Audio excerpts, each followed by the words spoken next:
All right, folks, launch day is just around the corner, so let's talk my plans for June 5th, which is the kickoff of the Head Start access for Dune Awakening. So we can preload the day before, so we should be ready to go. And barring any server complications, we will be starting bright and early at 8 a.m. Central, which is when the servers go live on June 5th.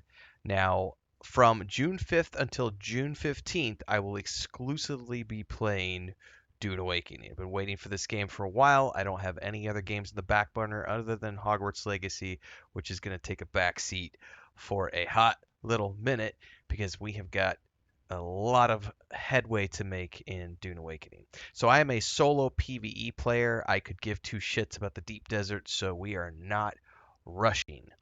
My plan for the first 5 days of Head Start access is to just play the game and see the story and immerse myself in the world of Arrakis. Similar to the beta weekend event where I went through the first 27 hours of the gameplay, I built two bases. I will not be building a second base right away in the manner that I did during the beta weekend because that was mostly just for shits and giggles and to showcase the base building. The plan here is to just follow the main storyline and see the things I haven't seen before and just work on that main storyline. So my really one and only goal is that single player PvE story, and I'll be going through that. I'll be playing solo. I don't know who of my circle of friends will be rolling in my world server or on my seats or anything. I will be making that information public. At some point in my journey, I will be building a public base, aka the same way that I did in No Man's Sky, where it will be available to the public for people to come in, use the water cisterns, use the garage, so on and so forth. But that's going to be deeper into my gameplay. The main priority for me is just to see the story and see the things that I've been waiting and holding off on. Exploring because I didn't want to spoil those things for myself in the closed beta. Um, Bearing in mind that I am playing a solo PvE journey, I will be doing the Imperial testing stations, of course, the trials, all the storyline content, and just working my way up through. I don't know anything beyond trial number 4. That's as far as I've allowed myself to go with the storyline. So I've not actually gone into the tier 3 zones yet, and that's going to be where you get into steel. That's when you can make your first, I believe that's when you get your first wind traps. I think that's when you can make your ornithopter. Might be the next tier after that when you make your ornithopter. I don't even know when you can actually make your ornithopter. I've never gotten that far in the game, so I can't speak to that. Um, but I am looking forward to getting to that point. Once I get my ornithopter, that's probably going to be about the time that I'm going to take a step back from the main storyline and start to look at building my first big base because I do have, because of the Ultimate Edition of the game that I have access to the Atreides Palace building set. So at some point, I'm going to want to build that, but I don't want to do that until I have my ornithopter and I have a chance to get an aerial look of all of the locations that I've explored so that I can get a good idea of where I want to place my base. Because I don't necessarily want to build a base that is only ground accessible. I definitely want to build a base that is up on a cliff somewhere where I've got an ornithopter entry point and then maybe some type of entry if for some reason I lose my ornithopter, I still have a way to get to the base via climbing or ladders or some type of other structure. Like I said, number one priority is progressing in the main storyline until I can get to my ornithopter. Once I've got my ornithopter built, I'm going to take it back a notch and start looking at getting my big base built. I will, of course, be building a base along the way.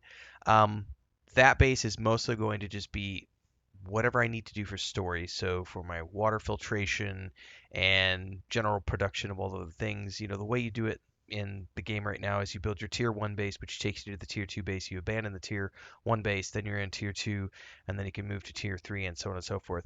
And I will just keep doing that and probably keep my tier 2 base until such time as I'm ready to build the big Atreides base with that Atreides Palace set that I have as a result of the Ultimate Edition of the game.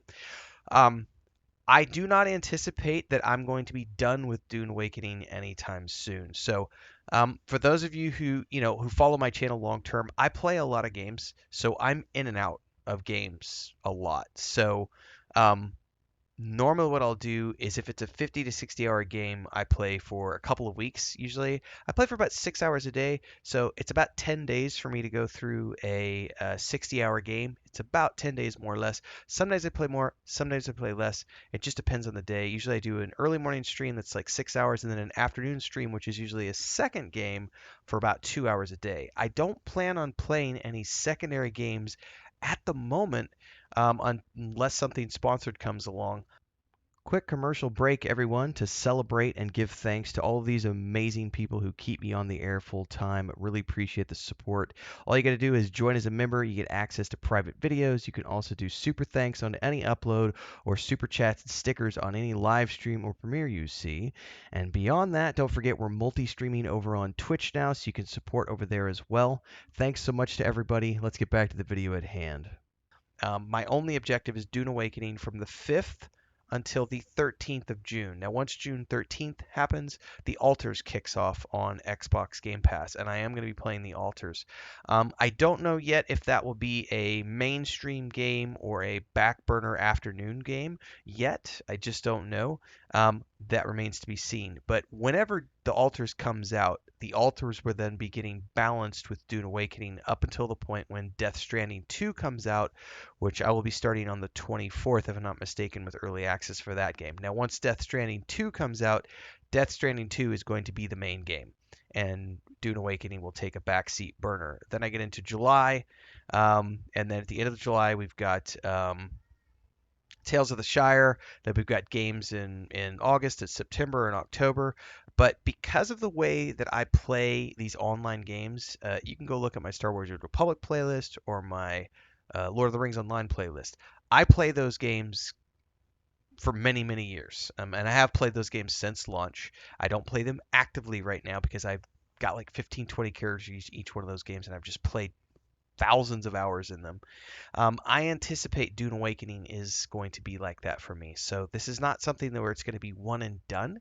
This is definitely something I'm going to be continuing to play throughout the course of 2025 for however long it takes me to get through my journey.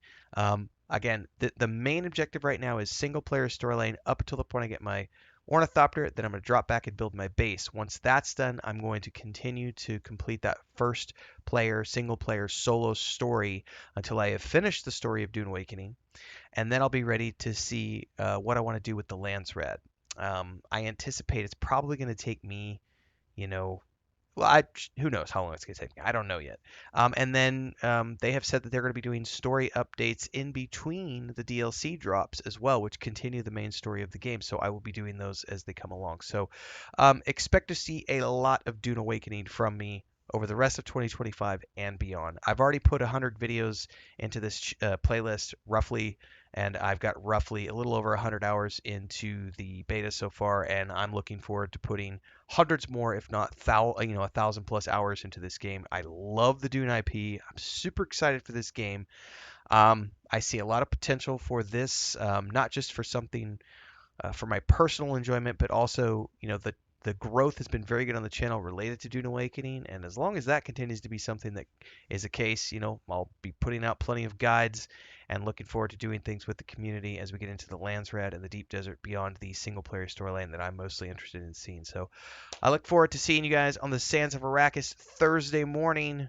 We're almost there, everybody. Get ready, get your snacks, get your drinks. Bless the maker.